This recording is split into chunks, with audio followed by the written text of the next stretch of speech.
The training simulation business, and I don't know if I've just started to pay more attention to it over the last couple of years, and therefore it seems that it's grown, or has it found its place because of certain other activities, influences in the industry? So it's certainly growing. And I think the exciting thing is, the way I'd actually describe it is, if you think about the Bitcoin curve, where I'd actually describe surgical training technologies and surgical simulation, surgical training is encumbered by that, is we're at like where Bitcoin was when it was 150. Like, we've got to get to the 60,000 still, which is really exciting.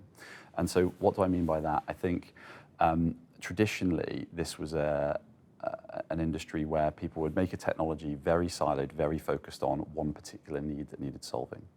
What we've tried to do, and it's really nice to see some of the other players in the market doing this, is they've said, okay, let's take a step back.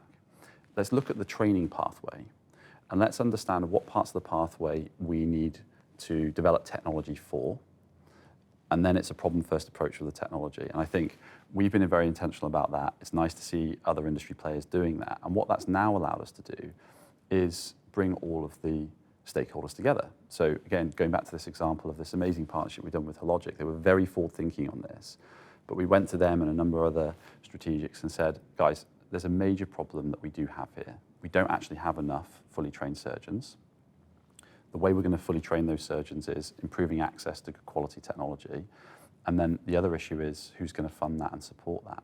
And the fact that we'd articulated, here is the problem, here is the pathway, and this is where the technology fits. And by the way, this is how the societies and the clinicians feel about that.